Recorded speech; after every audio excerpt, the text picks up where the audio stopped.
수요 기도에 나오신 모든 성도 여러분들께 하나님의 평안이 함께 하시기를 주님의 이름으로 축원합니다. 소망이신 하나님께서 오늘 우리의 인생을 다시 한번 비추어 주시기를 주님의 이름으로 소망합니다. 말씀을 전하겠습니다. 어떤 사람이 병원에 갔습니다. 최근 들어서 업무량도 많아지고 몸에 무리가 오고 원형 탈모도 생기고 해서 어떻게든 살아보려고 병원에 다녔습니다. 그 병원에 가서 치료를 받으니 몸도 차차 나아졌습니다. 그 병원에 자주 다니니까 이제 진료하는 의사와도 매우 친해지게 됐죠. 그날도 여느 날처럼 의사에게 치료를 받고 있었습니다. 이제는 사적인 이야기도 할 정도가 되었죠. 의사가 이렇게 말을 합니다. 최근에 그 병원 밑에 커피숍이 하나 새로 생겼는데 되게 괜찮더라고요. 그런가요? 네, 밑에 집은 너트라떼 커피가 참 맛있던데 환자분은 요즘 어떤 커피를 드세요? 네, 저는 그냥 뭐 달달한 게 좋아서요. 뭐 캐러멜 마키아토 이런 커피 좋아합니다. 요즘에 피곤할 때 마시면 되게 좋더라고요. 네, 그렇죠. 달달한 커피도 좋죠. 머리도 깨고. 예, 맞아요. 그런데 실증 나면 아메리카노 더블샷 먹기도 하고 아주 가끔은 에스프레소도 마셔요. 어제도 마셨는데 독하긴 한데 색다른 맛이 있더라고요. 하하하. 의사가 계속 얘기합니다. 네, 저기 환자분 요즘 커피를 잘 드시네요. 그런데 제가 커피 먹지 말라고 하지 않았나요? 어제도 드시다니 몸 망치고 싶습니까? 이 사람은 몸이 좀 아파서 치료 회복 중에 있었기 때문에 커피를 마시면 안 되었습니다. 그래서 의사 선생님이 커피 마시지 말라고 신신당부를 했는데 이 의사의 형사 같은 함정 수사에 꼼짝없이 이 환자가 걸린 셈이죠. 이 환자는 아무런 말도 할 수가 없었습니다. 이건 단순한 우스갯소리에 지나지 않지만 어떻게 보면은 요즘 참 커피를 많이 마시는 사람들을 의미하기도 합니다. 의사가 먹지 말라는데도 마시는 사람들이 있으니 그 인기가 짐작에 가도 남습니다. 거리를 걸어도 웬만하면 카페가 즐비하지요. 우리가 잘 아는 엔젤리너스, 투썸 플레이스, 두 사람이 썸 타는 데가 투썸 플레이스죠. 그리고 파스구찌 등등 이제는 너무나 잘 아는 커피숍이 되었습니다. 이뿐만이 아닙니다. 시골에도 카페가 있습니다. 아리랑 다방, 연꽃 다방, 은하수 다방. 시골에도 카페가 있죠.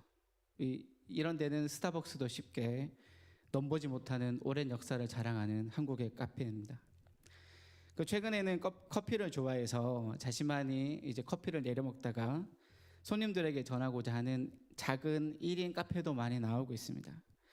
스타벅스와 같은 이제 프랜차이즈에서 만들어내는 커피 맛에 질리는 것이죠. 혹시 여러분들도 커피를 좋아하십니까? 네, 한 분 좋아하시는 거예요. 다른 분들 다 인삼차 이런 거 좋아하시는 겁니다. 저도 사실 커피를 좋아해서 자주 마시는데 가끔 어디 갈 때 동네에 있는 아주 작은 커피숍에 일부러 한 번씩 들어가 보기도 합니다. 전부 다 마시는 경우는 아닌데 가끔가다 아주 맛있는 커피를 맛볼 때가 있기 때문이죠. 그래서 요즘에 이런 소규모 개인 커피숍에 많은 사람들이 몰린다고 합니다. 왜냐하면 사람들은 좀 더 맛있는 커피를 찾기 때문이죠. 이탈리아 북부에 트리에스테라는 지역이 있습니다. 트리에스테 혹시 들어보셨습니까? 저도 이번에 말씀 준비하면서 처음 들어봤어요. 그 지역의 이름을 딴 트리에스테라는 카페가 미국 샌프란시스코에 있다고 합니다. 이 가게는 1956년도에 처음 문을 열었습니다. 그런데 이 가게 역사는 안 망하고 아직까지도 이어지고 있습니다. 요즘에는 가게를 열어서 1년 버티면 잘 버틴다고 얘기를 하죠. 그런데 이 가게는 무려 50년이 넘게 버티고 있으니 참으로 대단한 카페가 아닐 수 없습니다. 이 가게는 56년도에 처음 문을 연 그때 그 모습을 지금도 간직하고 있고 이 가게는 새벽 6시 반에 문을 엽니다. 그런데 놀랍게도 새벽 6시 반에도 사람들이 이 커피를 맛보기 위해서 줄을 선다는 겁니다.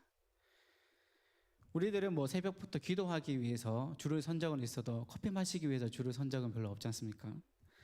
그런데 이 사람들은 커피를 마시기 위해서 줄을 선다는 거죠. 대체 이 가게는 뭐가 특별하길래 이렇게 사람들이 찾는 걸까요? 사실 이 트리에스테 카페 근처에는 아주 수많은 스타벅스 매장들이 있습니다. 스타벅스를 가보신 분은 알겠지만 여기는 다양한 커피를 파는 곳입니다.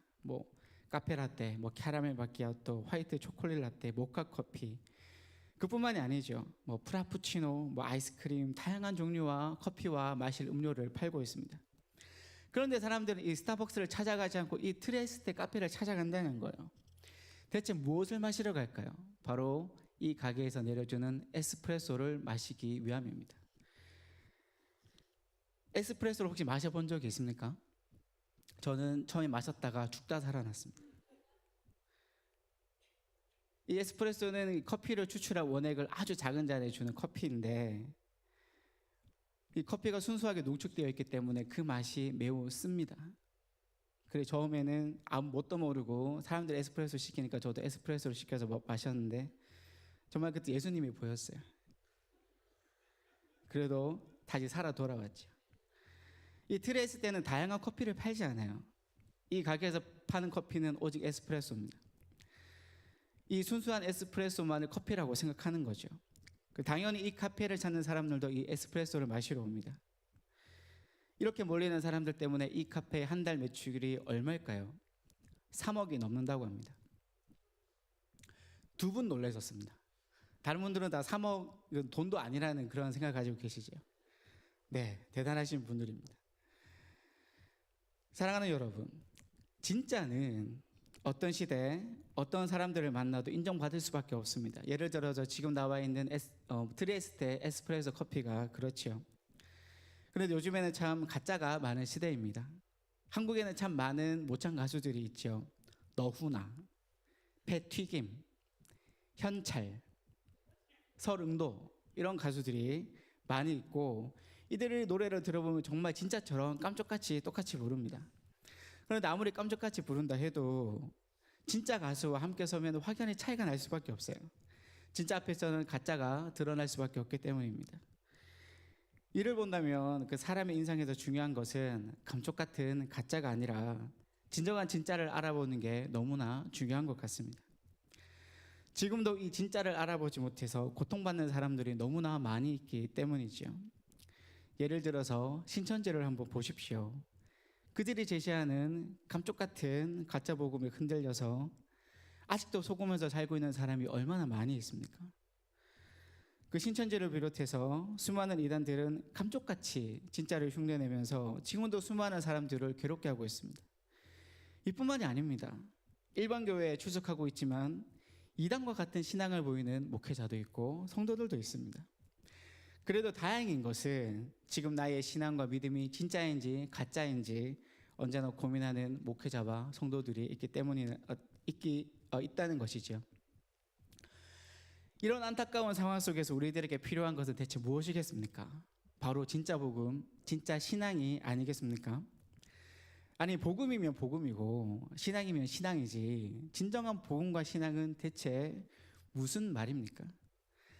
사랑하는 여러분, 바른 복음은 성경을 바르게 이해하고 듣는 것이며 바른 신앙은 이 복음에 따라 합당하게 사는 것을 뜻합니다.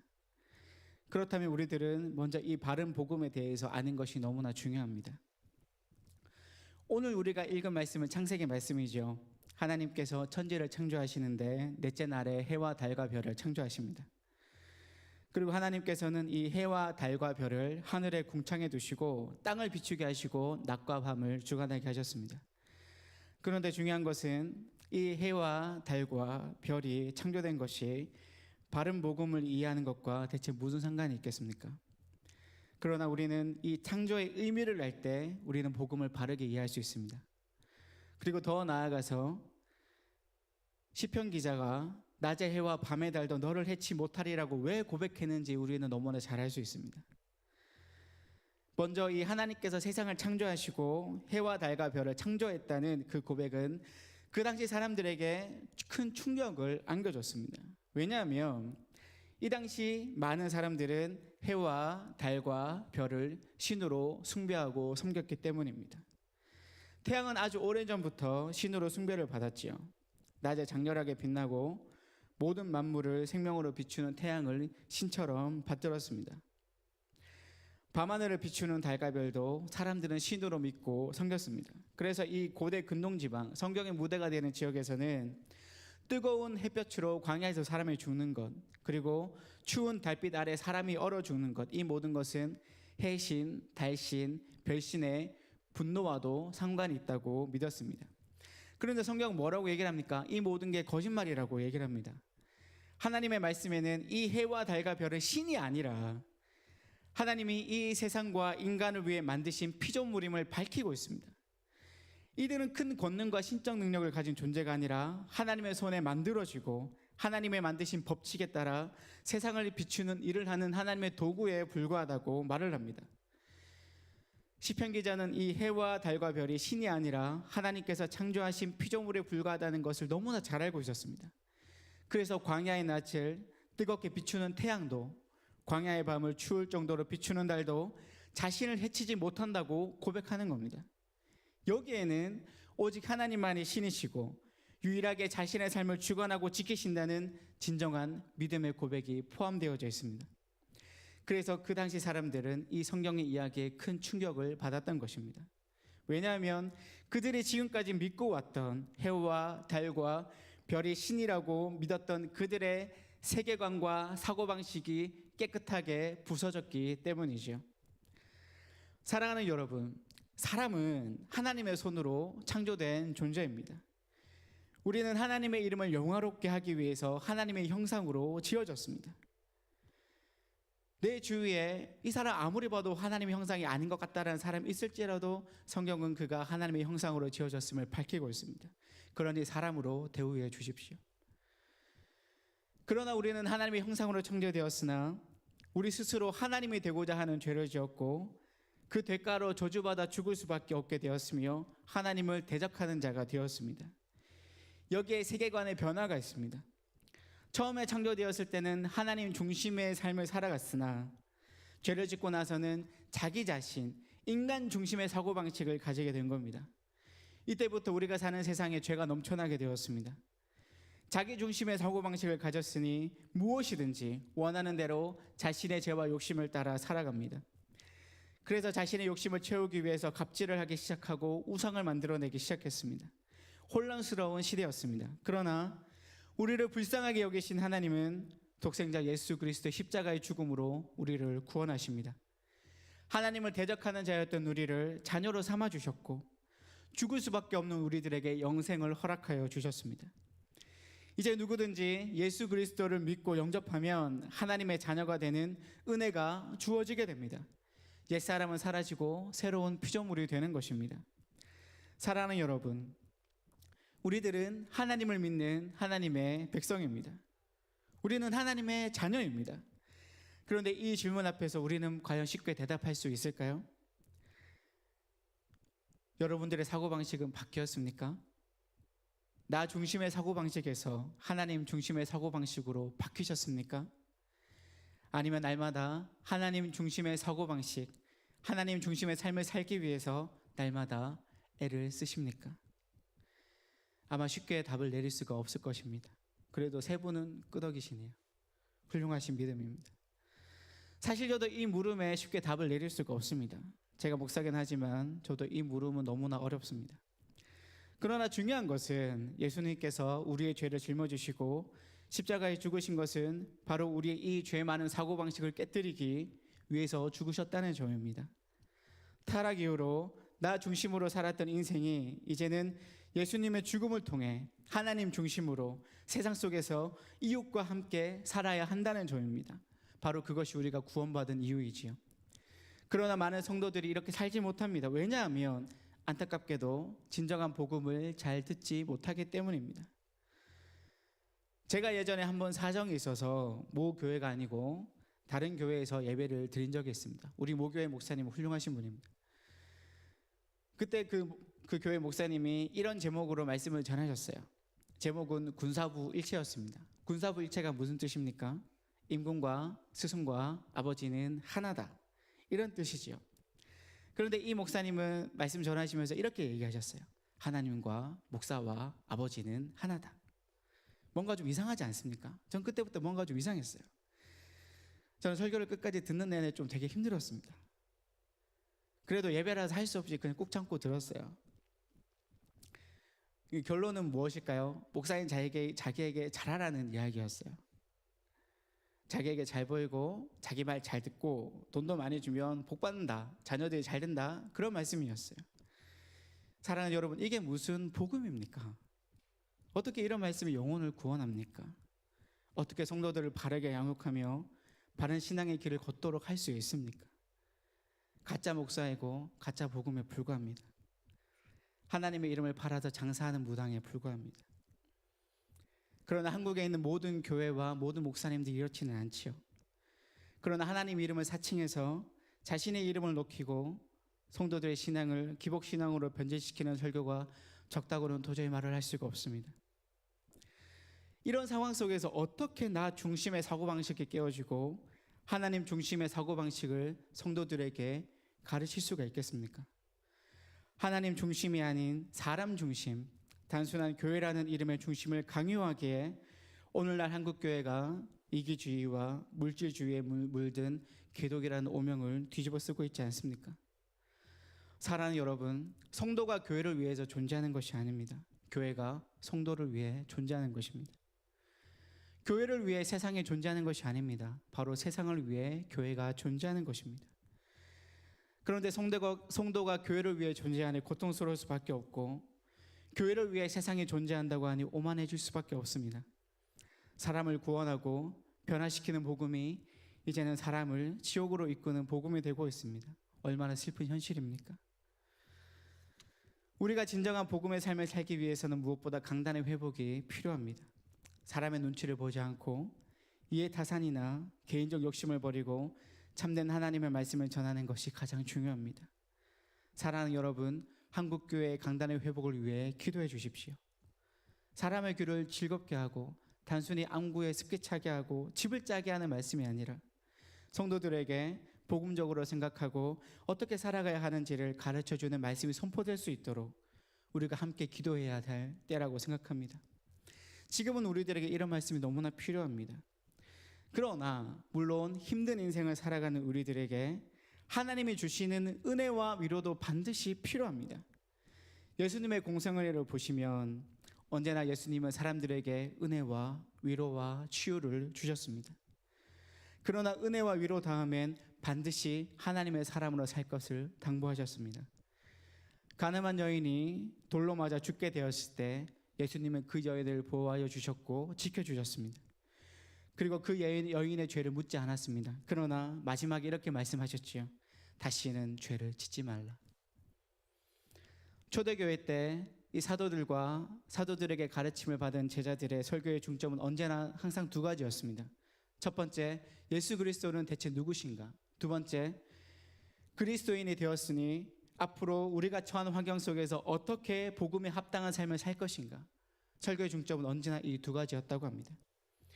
이 두 가지는 오늘날에도 똑같이 적용되어져야 합니다. 왜냐하면 하나님은 언제나 우리들에게 구원받은 자로서 합당한 삶을 살기를 원하시기 때문입니다.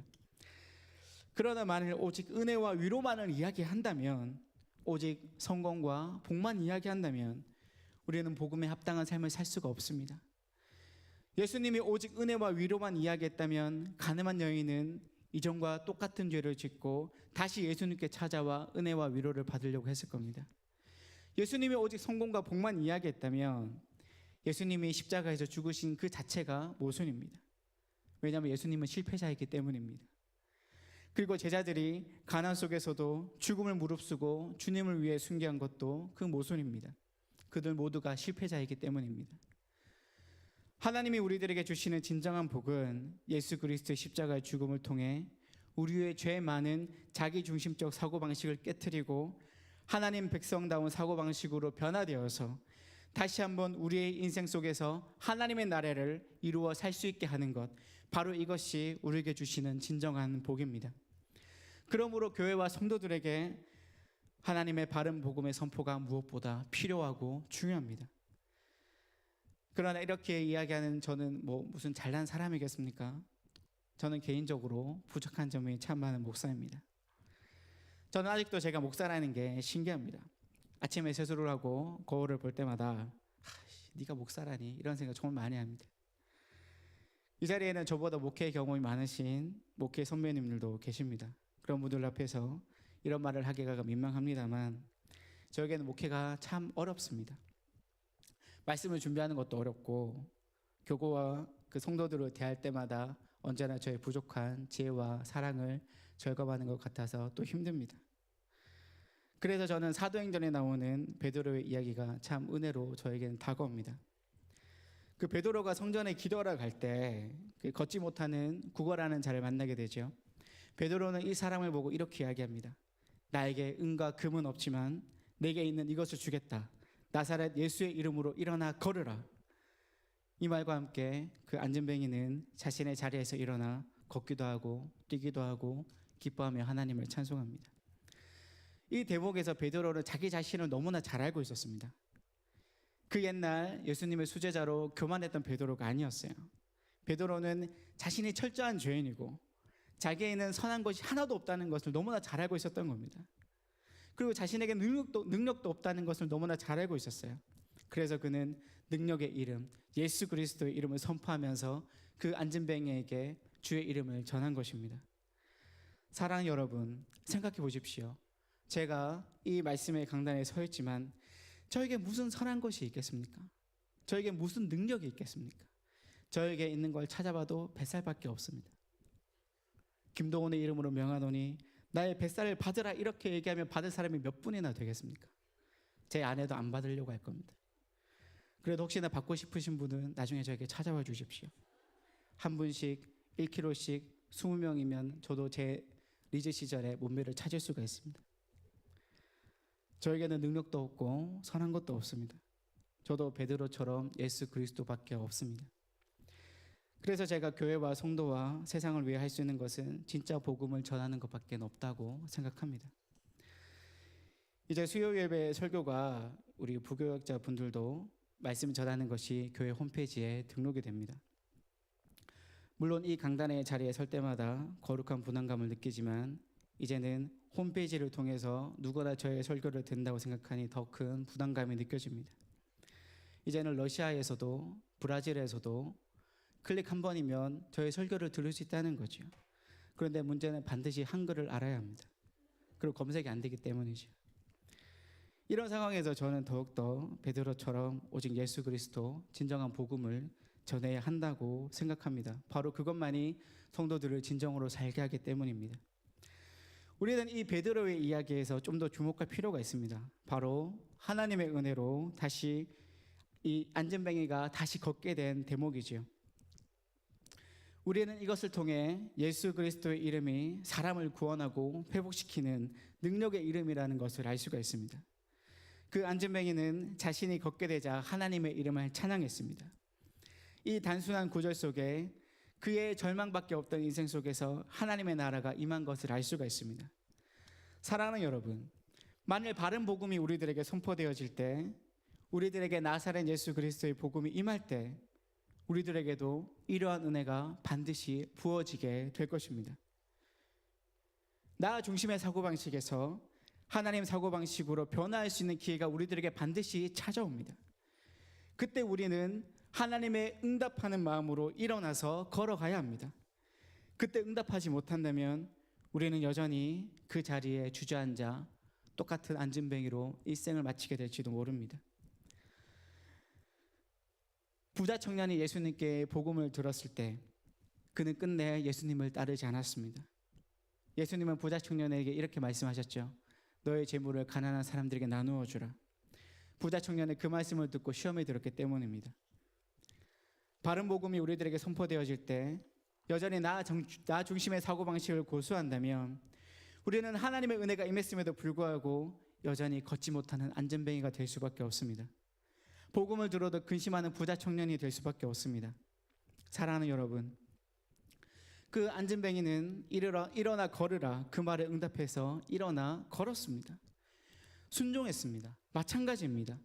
바른 복음이 선포되어질 때 우리도 그에 합당한 삶을 살게 되면 하나님의 나라가 우리들의 삶에 반드시 임하게 되어 있습니다. 옛날 사람들이 신이라 부르며 무서워했던 해와 달과 별이 우리를 어찌할 수 없는 똑같은 피조물이라는 것을 알게 됩니다. 오늘 우리의 인생을 두렵게 하고 무서워하게 만드는 모든 불안과 걱정 속에서도 하나님의 인도하심을 구하며 소망을 붙들고 살게 됩니다. 나 중심의 사고방식이 만들어낸 우리가 믿는 모든 우상들의 실체를 알게 되고 그 우상들을 버리게 됩니다. 이 세상에 뿌리를 받고 살면서도 우리들의 인생은 하나님의 나라를 살아가게 됩니다. 왜냐하면 우리의 사고방식이 하나님 중심으로 바뀌게 되기 때문입니다. 예수님께서 부활하신 이후에 그 제자들의 삶을 한번 돌아보십시오. 부활 이전에 그 제자들의 삶은 오직 예수님께서 이스라엘을 로마로부터 독립한 다음에 국방장관, 환경부 장관, 교육부 장관이 되는 그 욕심밖에 없었습니다. 그러나 예수님의 부활 이후에 제자들의 사고방식이 완전히 바뀌지 않습니까? 그들에게 부귀와 영광과 재물이 없어도 그들은 오직 말씀의 하나님 중심의 삶을 살아가며 주의 복음을 전하는데 최선의 삶을 다했습니다. 어떤 분들은 이렇게 얘기할 수도 있을 것입니다. 예수님의 제자들은 복음을 전하는 자로서 사명을 살았기 때문에 그렇게 살았던 것이 아닙니까? 그러나 사랑 여러분, 생각해 보십시오. 우리도 구원을 받았으니 마땅히 그 복음을 전해야 하지 않겠습니까? 예수님의 제자인 사도 바울을 보십시오. 그는 다메섹 광야에서 예수님께 환상을 보고 예수님의 사도가 되었습니다. 그런데 사도 바울은 복음을 전할 때마다 자신이 직접 텐트를 만들어서 파는 일을 해서 자신이 직접 돈을 벌어서 하나님의 일에 최선을 다했습니다. 사도 바울의 그 삶의 모습, 어쩌면 예수님을 믿는 우리들이 일상생활 속에서, 직장생활 속에서 열심히 일을 하고 거기에서 생겨난 그 모든 은혜를 통해 복음을 전하는 그 삶의 표본이 되지 않겠습니까? 우리들에게도 그러한 복음의 갈망함과 또한 복음의 사모함과 복음에 순종할 수 있는 은혜가 부어지기를 주님의 이름으로 축원합니다. 원희자 선교사님이 한국에 오셨을 때 이런 얘기를 해주신 적이 있습니다. 어떤 중소기업 사장님이 계셨는데 그 사장님이 하는 일은 공장을 돌리는 것보다 대기업에서 검은 돈을 주면 그걸 세탁해서 다시 돌려주는 일을 했다고 합니다. 그래서 대기업에서 떨어지는 콩고물이 얼마나 많았겠습니까? 그런데 어느 날 이분이 복음을 접하고 예수님을 믿게 되자 과감하게 그 일을 접게 됩니다. 그리고 하나님께서 주신 마음의 감동을 받아서 선교지로 떠나게 됩니다. 선교사가 되기를 결심한 것이죠.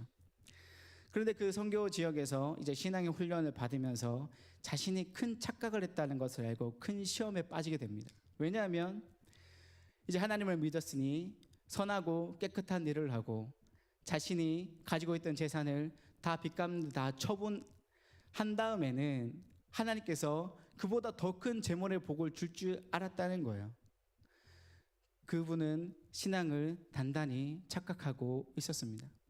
그래서 그분이 깨어지기까지 많은 시간이 걸렸다고 합니다. 그런데 지금은 그 모든 것이 깨어지고 진정한 복음과 구원을 알게 돼서 지금은 누구보다 행복한 가정생활을 이루고 선교지에서 살고 계신다고 합니다. 사랑하는 여러분, 트리에스테에서 파는 에스프레소 커피는 너무 씁니다. 쉽게 마실 수 있는 것이 아닙니다.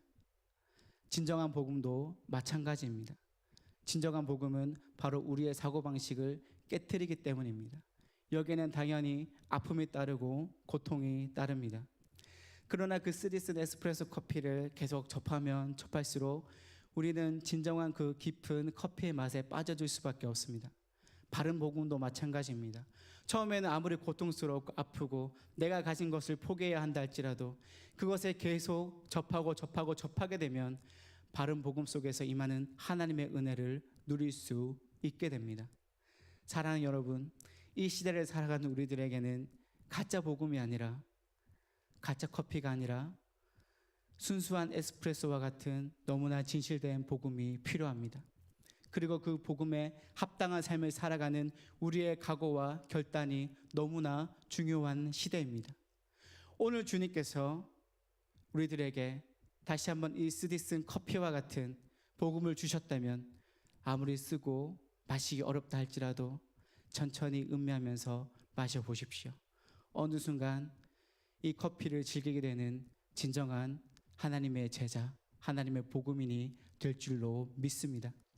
그렇게 믿고 살아갈 수 있는 모든 축복받은 우리 세린교회 성도님들이 되시기를 주님의 이름으로 축원합니다.